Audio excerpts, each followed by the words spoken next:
We are here to talk about PAD. So now, PAD is now becoming a more common term than it used to be. It's basically peripheral arterial disease or peripheral vascular disease, and the how it starts, why it happens, what are the risk factors.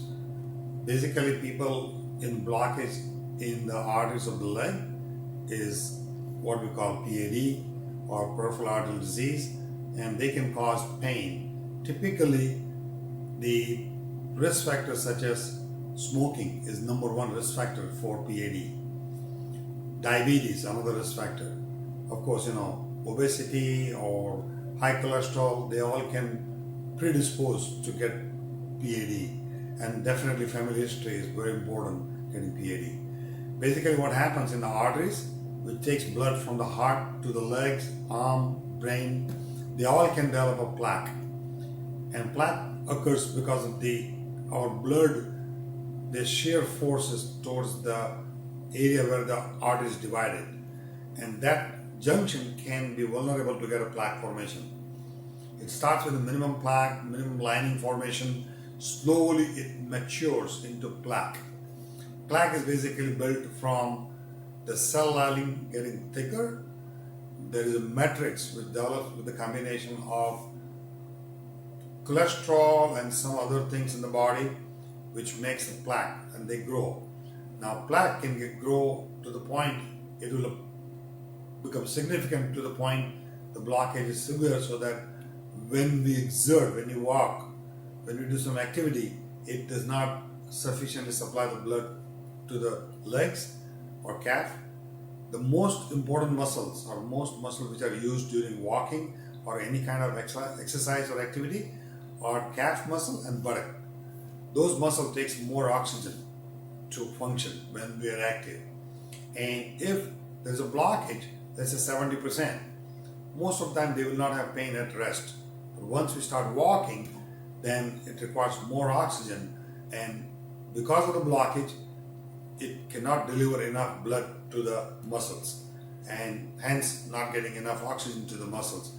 That's why the muscle starts crying, and that's basically cramping, pain. Typically what happens, most people, when they walk certain distance, they will get pain in the calf, they have to stop. Once they stop, pain starts going down. Again they walk, same distance, they get pain again. That's typically what we call claudication. However, there is a lot of variation in the pain.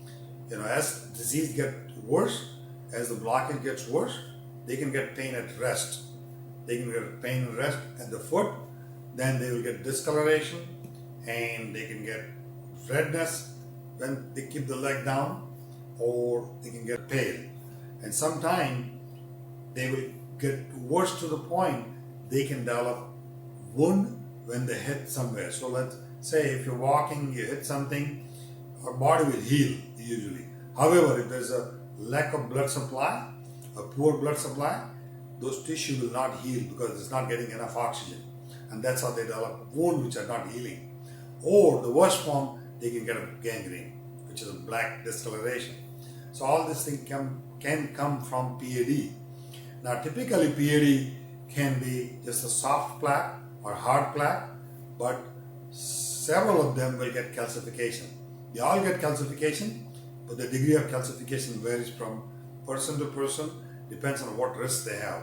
Diabetes and smoking creates more calcification in the plaque. So that's why we call calcified plaque or significant calcification.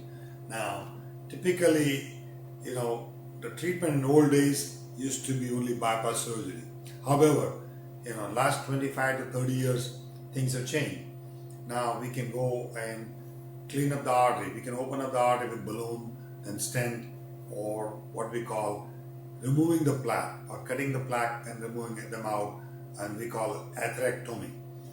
Now we do different kinds of atherectomy. Some arteries which have severe calcification, they require different kind of atherectomy device. Diamond attached to the small crown or burr, the micro diamond, and they rotate. So it's basically grinding. So we grind the plaque with a speed of 200 to 250,000 RPM, which is like half the speed of the dental grinding is. And this plaque, some questions, when we grind, what happens to those particles? Well, it's not actually grinding, it's called pulverization.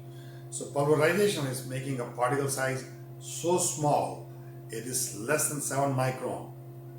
Our red blood cells are 7 microns, so they fly through or they flow through our arteries and branches and capillaries, where this same polarized particles coming from the calcified plaque will do the same thing, and it will go and taken up by our cell, by liver, and removed from our body. That's how it works.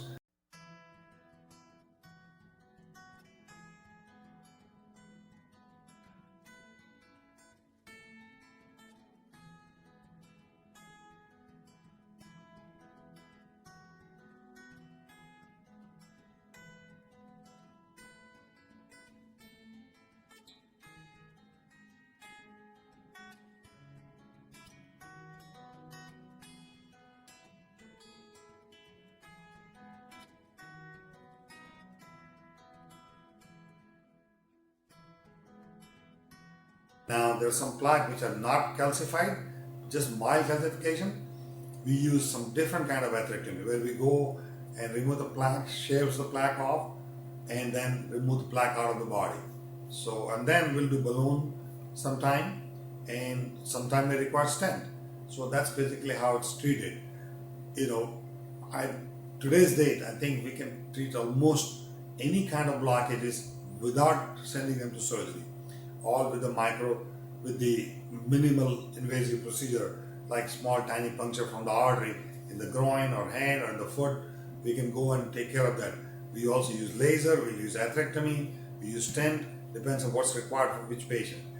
Almost 95 to 98% of patients can be treated without going for surgery. Now there are people who will require surgery, then appropriately we can have them get the surgery done. But most people will not require surgery. And that's basically what PAD, is treated.